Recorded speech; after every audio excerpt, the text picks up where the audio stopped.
Hi friends, welcome to Growing as Grown-Ups, where we believe each of us has the opportunity to keep growing in ways that can fundamentally improve our life effectiveness, our leadership influence, and our well-being.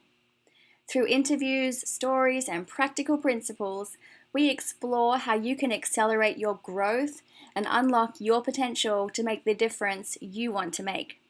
And now, your hosts from the Leaders Lyceum, Dr. Sarah Musgrove and Dr. Keith Eigel. Hello, everybody, and welcome back to the Growing as Grown-Ups podcast. I have with me today Sarah Musgrove. And Sarah, we are at a transition point in what we're doing a little bit because we have interviewed a little more than a dozen great leaders, people that we've really admired, kind of the way that they have handled their lives and kind of grown up as grown-ups, especially in the context of leadership. And we are going to kind of shift gears going forward, but we wanted to have a couple of episodes to kind of close and tie as tight of a bow as we could on what we think is important about what makes these leaders great. Because if it wasn't something that we could do, we wouldn't have brought them on. I mean, it's not just to admire what they do. It's to really dig in and say, well, what is it about what they've done that we can do to realize a greater level of effectiveness and happiness and satisfaction and all of these things in our lives. So I'm excited that we're going to have a chance to just talk about behind the scenes a little bit about what we do and what we see. So good morning. Good morning. Yeah, it's been such a great start to this podcast. We've had so many incredible stories. And I think for people that have been tracking with us through the first dozen episodes, they will have started noticing themes. And sometimes we pointed them out at the end of our interview or at the end of the podcast in the recap and called attention to those. And I love that they just naturally shared so many of the best practices that we have learned over the years. And we didn't tell them what to say. We didn't say, okay, make sure you talk about developmental relationships. It's just a part of what they've grown. And so, you know, what we tend to talk about here is that there are best in class people who grow developmentally, the people who just naturally know how to lean in and grow. And then there's average people, and you and I tend to fall in average. Yeah, and for that reason, there's nothing wrong with average. I know, way to be average. But the beauty is that we get to look at those top of class people and say, what are you doing? What are the practices that you're engaging in that I can model and put in practice in my life and accelerate my growth to move further along the journey earlier in life instead of just waiting for life to unfold at its natural course, which is what most people who don't understand the principles of growth do. And so our hope for today is to just reflect back on the 12 interviews with these amazing leaders that we have done, to highlight some of these best practices and kind of make sure that all of you listeners at home know what you can be doing in order to continue to grow. And as we've said in other episodes, we have resources online on our website that we would love for you to engage in. Our free growth gap tool. If you haven't downloaded it yet, please go get it. We'll talk about it again today, I'm sure. But it really is captures so many of the principles that underpin growth. We have an online class called Challenge to Change that really is going to walk you through this with extra support, step-by-step reflections and lessons and assignments. And so we want to make sure you know of those resources.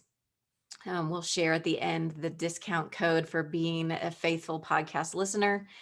But with that, Keith, why don't you kick us off? Why don't you share with us what's one of the things that you've noted from our podcast guests that you think capture these best practices of growth? I want to say one thing before you went into full-blown sales mode, which was awesome, by the way. And folks, we are both uncomfortable sellers, I think, of what we do. I can't even, I can't exaggerate, and I'm prone to exaggeration, but I can't even exaggerate the utility of some of these things that we're offering. And so I would encourage you to just take a deeper look. But you said something. about the great dozen people and kind of what made them great. And what I started thinking about is, do you know, we all have people in our lives that we admire. Mm. You Yeah. know, every one of our listeners has people in their lives that they really admire. And it's beyond just how much money they've made or what position they've achieved. It's like they admire them because of the character of who they are. And when we went and found these great leaders that we had familiarity with, they had a series of characteristics about them that were about, I mean, we've thrown it into this broad category of maturity, but they've done some things like they've grown well through hardship, right? They have, they really know who they are independent of what other people are telling them they are, and they're grounded in that reality. They're able to see more of the bigger picture that's going on around them and not be sucked into the vortex of circumstances that seem to be sliding sideways. You know, they've got this way of seeing the world that is not easily blown hither and to by the whims of circumstance. And my guess is, as our listeners think about the people that they admire the most, didn't I just describe them? I bet I did. Yeah. Right. So directly to your question, by the way, what stood out to me? What got our listeners to that point that you just described? We aren't born that way. Yeah, we aren't born that way. I mean, that's the reality. We are not born that way. We have to grow into that.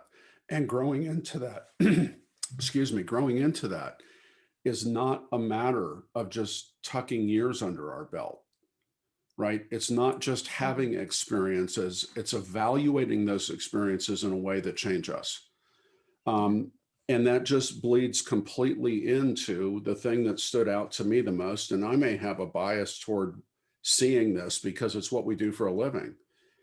But we didn't interview anybody that couldn't name the challenges that they went through that wound up shaping them in really meaningful ways, right? And when we talk about those difficulties, we have long said, and we mentioned it on many podcasts, we have brought up the fact, brought up the reality, brought up the commonality amongst these people, that they have grown not in spite of, but because of the things that they have been through. Yeah. And whether it was, you know, Stuart Rayfield's interview comes to mind in terms of her seizing the constant dripping of challenges, right?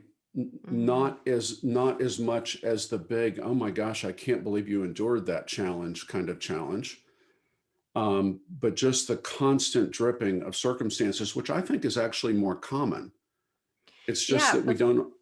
Go ahead. On that point, I was just going to say, I was talking to someone the other day who's been listening to our podcast and said, you know, the stories of people like Muhammad and Bill Renji and the people that have these huge life-changing instances.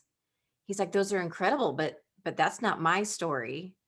And I said, go listen to Stuart Rayfield's. And, you know, this idea that we don't have to have the big thing to grow well, right?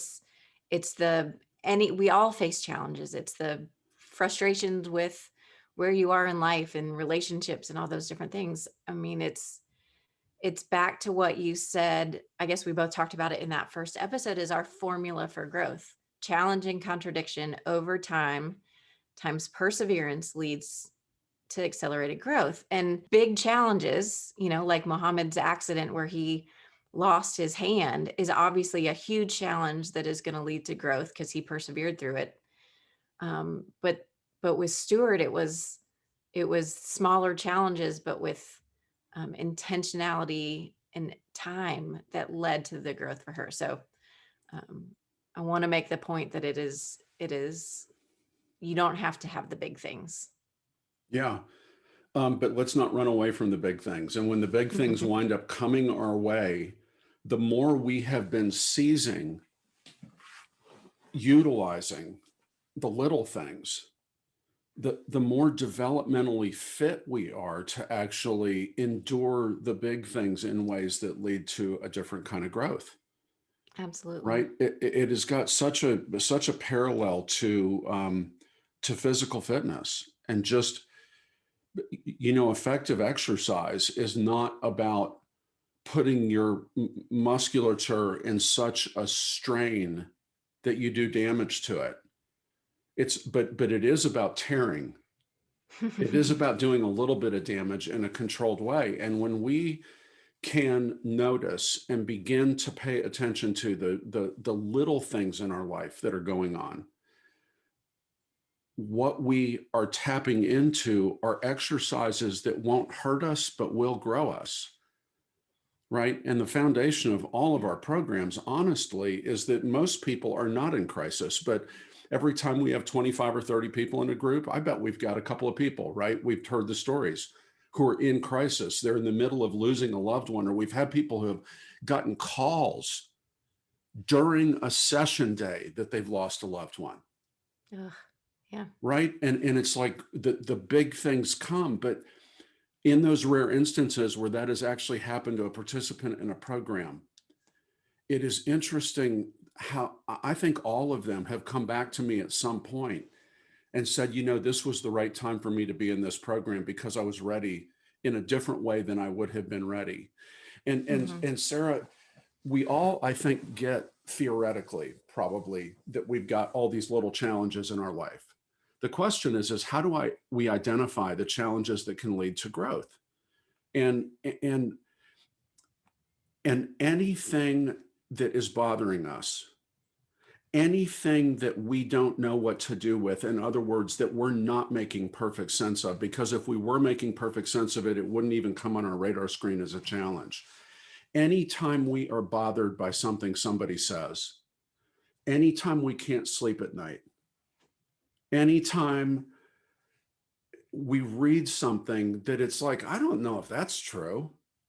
That's not the way I've always made sense of it. Anytime we bump into these little things, we have actually bumped into an exercise that we can kind of ask ourselves some key questions, like, who do I want to be? What's the story I want to tell?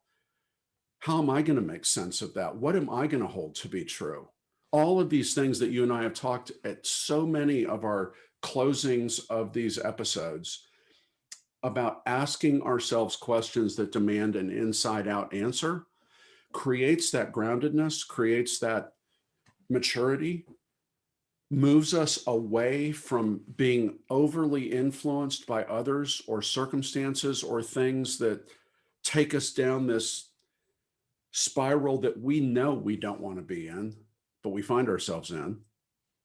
And that's, Sarah, I don't know, 100 years older than you. Not that bad. It's almost 20 though, right? Almost a couple of decades older than you. And you're living at this time in your life, I'm going to just tell them 40 years of age, right? Where you are, sorry about that. I can't believe I said it either, but you're living at this, well, people, y'all log on to the YouTube on this and go, oh yeah, she looks good for 40.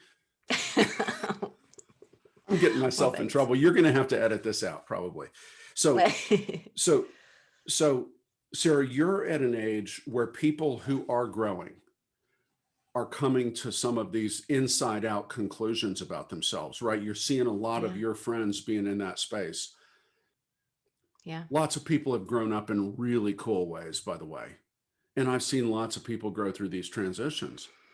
But the reality is that if we've got enough, kind of financial resources, and if we've got, our kids are all pretty good, our marriage is kind of happy. If you're smart enough to figure it out. If you're smart enough to figure it out, it's like you kind of get by without growing. You maintain that status quo without really growing. And yet when we can lean into these little things, I don't know. I think I probably went off more than you intended, but no, it's all good. And we will, our next episode, I'm going to interview you, which will be super fun because this is your life's work. This is your research, and really unpacking what do those transition points look like, and what is the map of how we grow, and giving people a picture kind of what they're aiming for. But I think you mentioned earlier the importance of asking yourself questions, right? And a number of our recent guests made that really explicit in their podcast. But my favorite question, I don't know if I've shared it on this podcast, but it's what I ask myself. It's what I ask my friends. It's what I ask my clients when they are facing difficult circumstances and they find themselves wanting to be overly influenced, or to blame the circumstances around them, right? Or around me. Oh, that person is just such an idiot, right? Not that I would ever say that, is to pause and ask yourself the question, who do I want to be in the middle of this? And at the end of the day, what's the story that I want told about how I handled myself in this situation? And just the simplicity of those two questions, who do I want to be and what's the story I want told, I feel like are the questions that make me stop and look at myself. And then I have the choice, do I grow through this challenge, or do I let the challenge kind of defeat me? And so, for our listeners, just think about those questions. Think about a situation you have going on in life right now and ask yourself those two questions. And when you hear somebody that you care about and that you're investing in facing a challenge, asking those questions as well. While you were talking, I looked up something that was in Muhammad Massaqua's interview. He was episode number 2. And I remember him talking about this principle from his football training, but it was so relevant to what you were saying. And it was, whatever you're doing in life, do it at the highest level, because you never know what's going to be on the other side. So you need to be prepared. And so if you just kind of push aside the little challenges that come at you every day, you're not going to be prepared for the big things. And that's what you said. And it just reminded me of kind of that athletic training mindset that he brought to the table. Yeah. So another thing that I have noticed in a lot of our relationships, and we pointed it out early on, was how none of the guests were doing this thing alone. Everybody had a story about how somebody else in their life came alongside them, spoke truth to them, challenged them, held them accountable, encouraged them. And I think it's something that we undervalue in our life, is that the people around us can serve as such great developmental fuel, and we can do the same for other people. So I should have figured out who said this. Maybe it was Kevin in the last episode, but the importance of getting feedback, and that the things that you most need to hear come from the people you least want to hear them from. Right. Yeah, that was Kevin Riley made that point. Yeah. Yeah. And how, like, we need to be open to receiving those gifts of feedback of people who are willing to love us enough to speak truth to us, that we need the friends that a lot of our guests shared, that they kind of came along them and said, I'm going to sit with you in the pain, but you're going to have to get up and keep moving. I'm not going to let you kind of zero out your perseverance in the context of the formula. And this idea of developmental relationships that are challenging, that will challenge you to keep growing, that they'll hold you accountable to your goals, that they will encourage and cheer you on as you're going, that they will support you in ways of providing opportunities and resources. And I think, I know that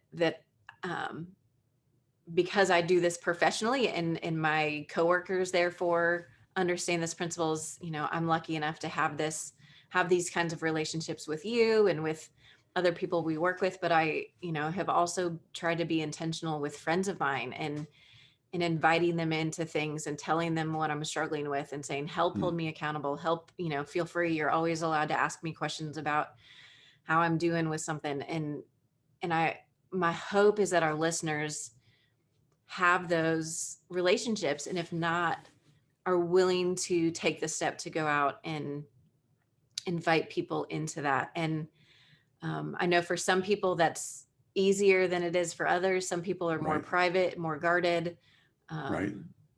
but finding one or two trusted people to come alongside you on your journey, that they get to speak into your growth, that you get to speak into their growth, I think is really, really important. And we've seen it in our guests that nobody tried to do it alone.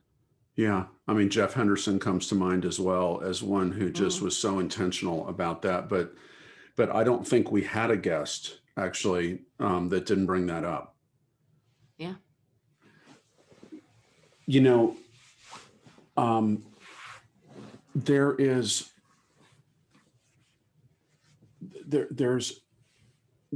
a way, I think, to make this practical. If it's not easy for you, spending a little bit of time thinking about why it's not easy. And if you are less developed, that doesn't make you a bad person, right?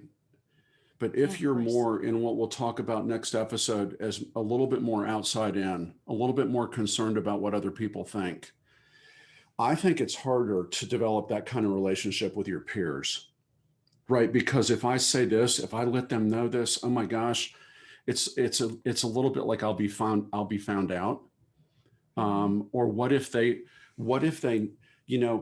whether you're part of a faith community or you have a political affiliation and that is part of your identity, or you're part of a,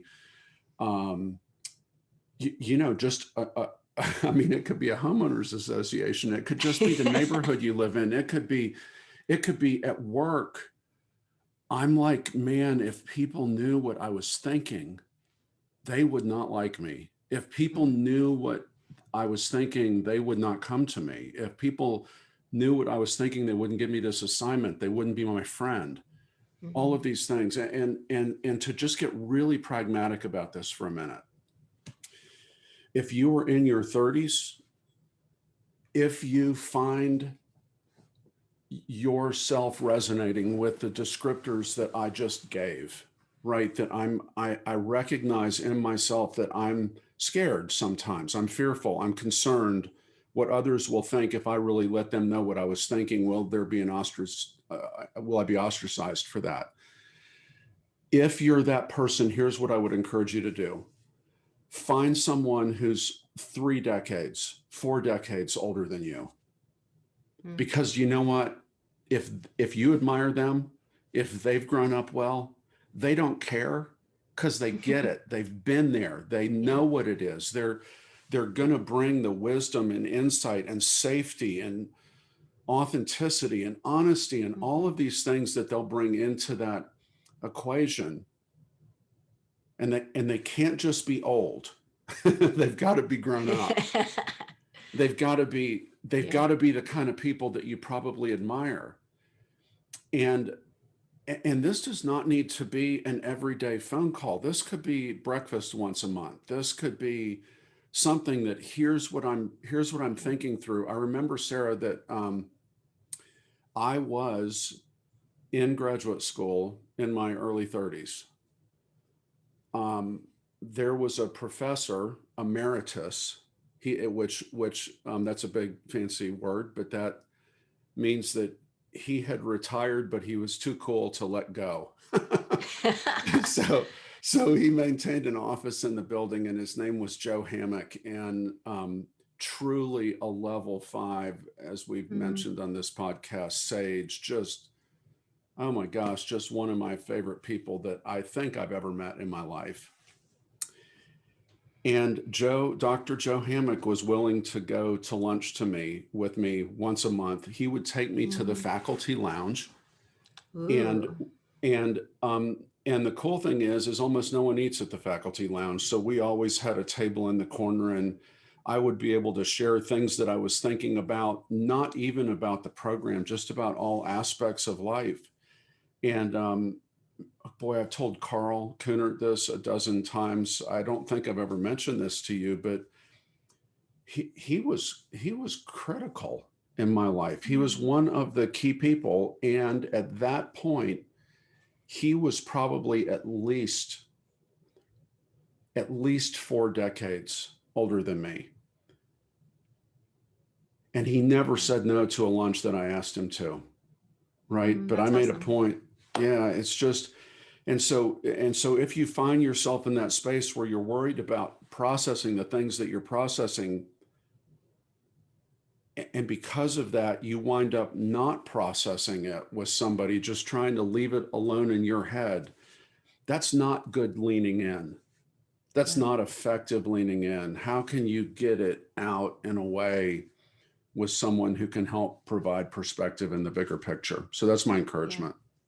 Yeah. And that's a great point. And, one step further for people that don't feel like they have peers that they could talk to or don't have a person like that in their world, finding a coach or a counselor, right? Just somebody, there are resources out there. Something you just said made me think of another big theme that stood out to me, and it's the vulnerability and authenticity that we heard from so many of these leaders, and the people that you would think that I look at and think they're such good leaders, they must know so much more than I do. And yet they admit, no, I don't know. And I have to go in and admit sometimes I don't know what I'm doing. And a couple of them even said, if I tried to pretend, I think it was Stuart Rayfield, if I try to pretend otherwise, then I'd be ineffective as a leader. Like the willingness to say, just because I don't know something doesn't make me not a leader, right? It strengthens their credibility, it strengthens their maturity, it gives them the opportunity to keep learning. And even thinking about your conversation with Carl leading up to the election, which is one of my favorite episodes. We get a lot of feedback on that. Just this idea of the importance of kind of listening and being curious about other people's perspectives, and how do we move away from divisions and fractures and us versus them, requires this humility and curiosity that I think so many younger leaders are scared to embrace.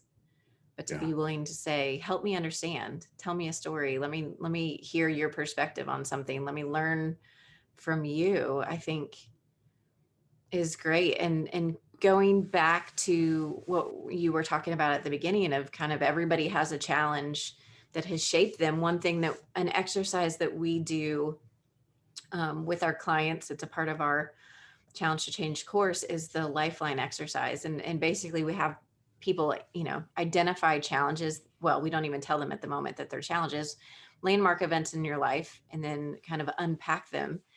And I think that would be a great exercise for people to get together. It would help form relationships. It would help increase vulnerability, is to just get together with somebody and say, hey, tell me a story about something that's been influential in shaping who you are.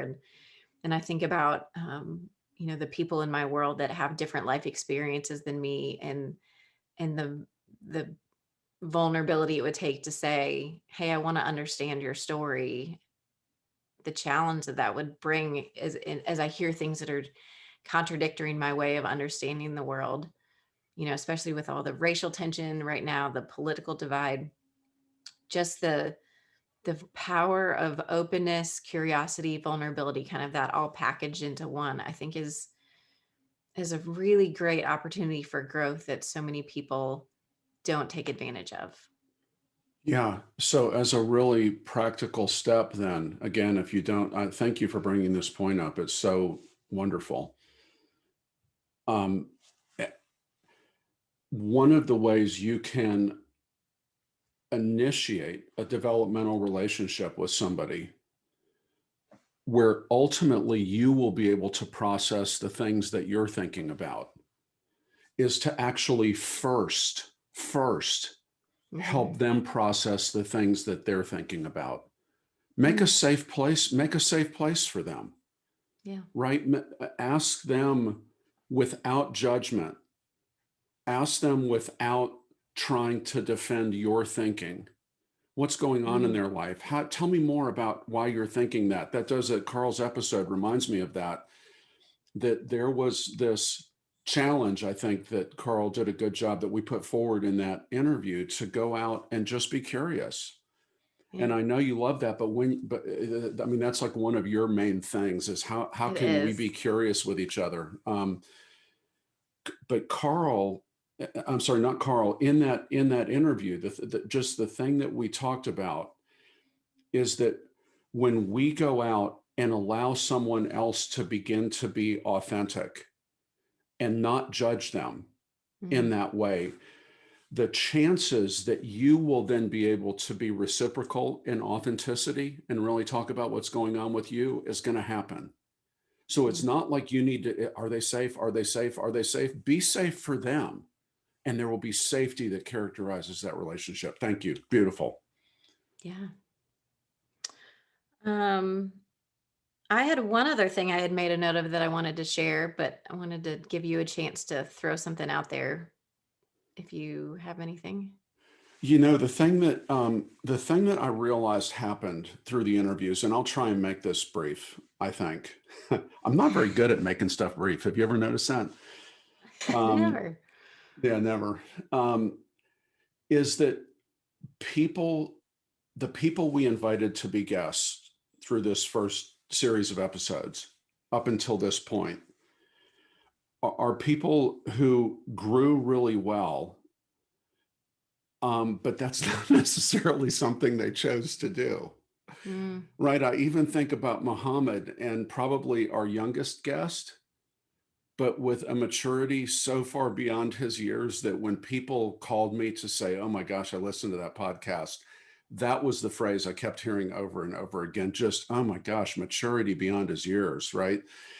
Is that the ability to grow effectively, to me, the way I've always made the most sense of my averageness in this is that it's like athleticism.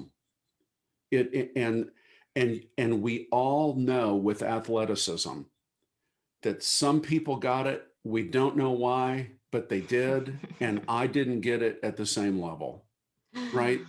And we are so willing to embrace where we are on the athletic spectrum. But I find people are embarrassed to embrace where they are on the developmental spectrum. And yet, if this is important to you, and I'm telling folks it should be important to you, all of the research around this, not only your effectiveness, but your well-being and your satisfaction, just your general happiness in life. And by the way, it's not just your happiness, it's the happiness that you begin to grow in others. When you're developmental, you create developmental energy, I don't know, for other people. And don't be embarrassed if you're not as far along the journey as you should be. Just start seizing opportunities and say, well, it's not too late to become more developmentally fit now. Yeah. So that's the other thought that I had, is that we did kind of bring on a whole series of rock stars, and we're not all rock stars.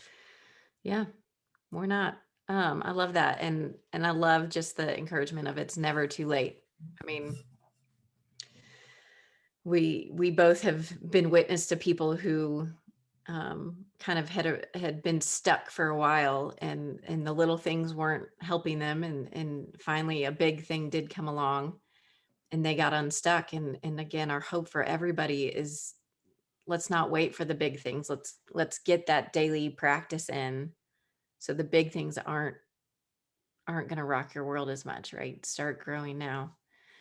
Hey, we've got about 10 minutes left on this episode. Why don't you tell me your last thing? Now you've got my curiosity piqued.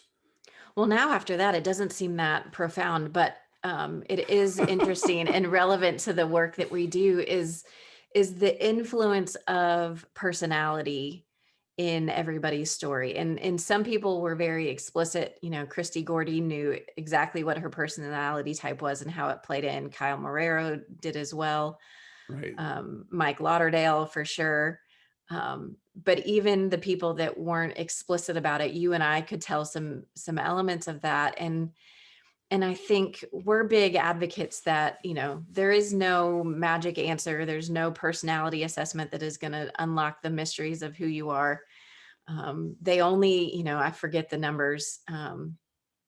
Personality only explains a small percentage of leadership effectiveness, but the self-awareness that comes with understanding your personality, of understanding all your preferences for how you interact with the world, I think really helps you on this journey. And I love the way that you explain it, is that early on in our lives and our careers, our goal is to lean into our strengths, lean into our preferences, kind of become the best version of um, the way that we're wired. But then there gets to be a point when our influence is increasing, where we recognize that just leaning on those strengths and preferences is no longer sufficient. And it takes acknowledging the flip side. We've told some stories. I think I brought it up in the first podcast. One element of personality that I have to work really hard on, and the flip side of it is you know you is I'm a super organizer. You're a super adapter. Um, Being organized served me really well through my childhood and my education years. It even served me really well now professionally and with a family and with all of that stuff. But getting to a point that I recognize it is limiting my effectiveness if I don't learn how to use my organization in conjunction with adaptability, right? Same thing with my kind of the way I see the world. I see a reality. I see a picture of reality versus the other half of the world, like you see big picture. And the attention to details in reality serves me really well. But if I only pay attention to that, it limits me. And I feel like, Stuart Rayfield mentioned that when she was talking about she loves the adaptability, and so leading through COVID fits in her wheelhouse, like being able to shift and adjust plans every day. But she recognizes in order to lead people, she has to be able to kind of meet them where they are and speak their language. And so I would just encourage our listeners, if you have not done any sort of personality assessment, there's plenty of them online. We love the Golden Personality Profile. You can take independently on their website. I think it's goldenllc.com. The Enneagram provides some interesting insight, the Myers-Briggs, the DISC, you name it. As Keith likes to say, the more the merrier. But again, recognizing that we want to leverage the things that come naturally to us, and also be mindful that that's not enough to get us through the end of the game with the effectiveness that we want to have. Where you went at the end of that is where I thought you were going to go the whole time. Everything you said, I'm just in 100% agreement with. The thing in light of growing ourselves, right? The thing that I love about these assessments, even crummy assessments, I mean, there are some that aren't even that accurate, I think. Yeah. But every one of them has the capacity to raise in us the question, am I really like that? Yeah. Right.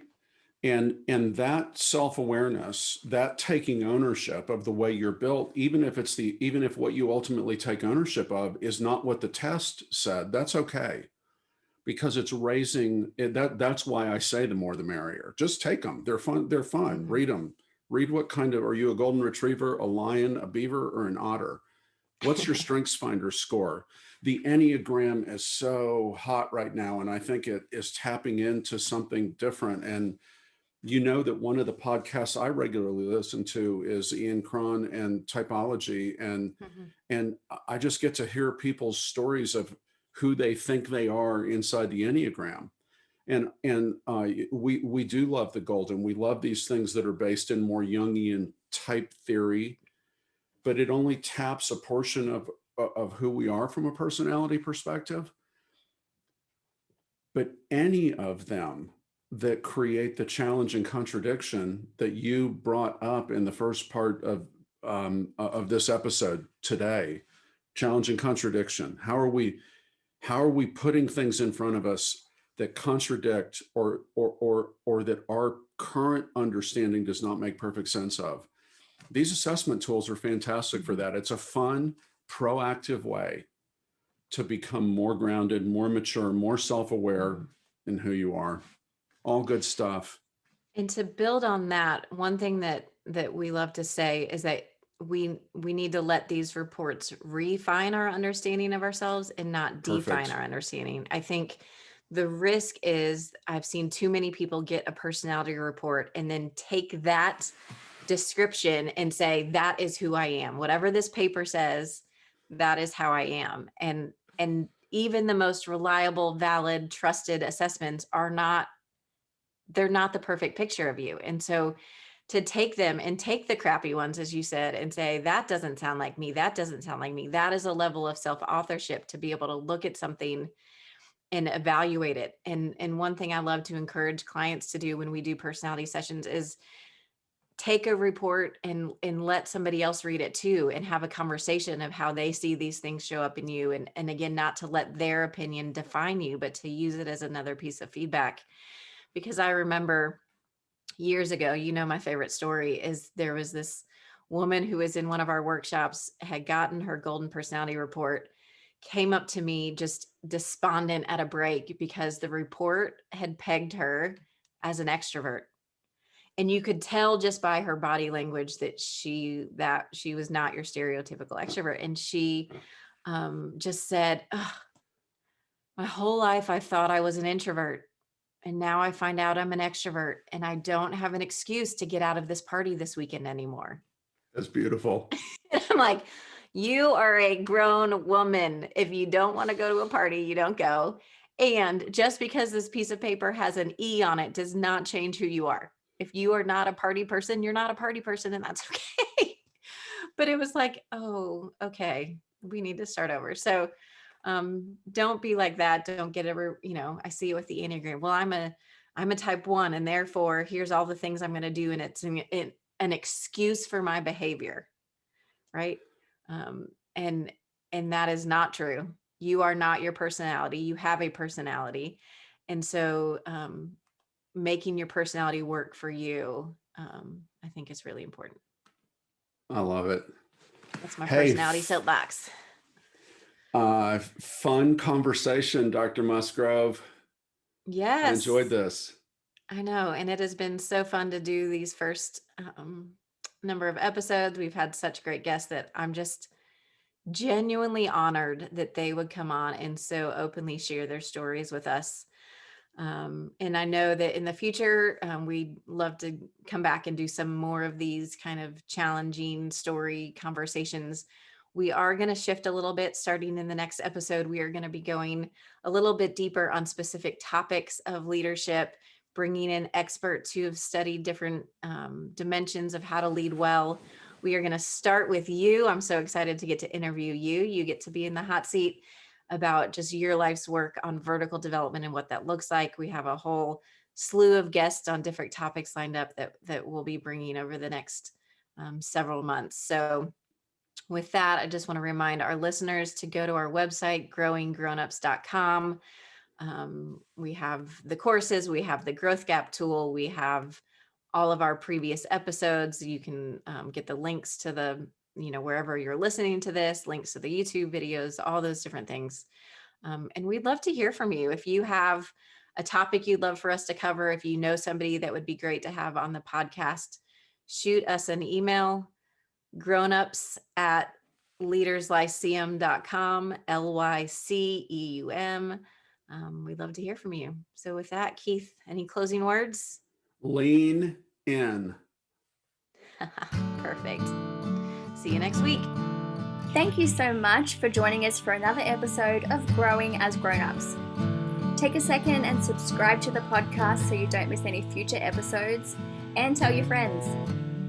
You'll find all of the goods related to this episode, including the transcript, videos, links, and other ways we can help you keep growing as a grown-up, on our website, growinggrownups.com. Growth isn't easy, but it's completely within your reach. Until next time, journey well, friends.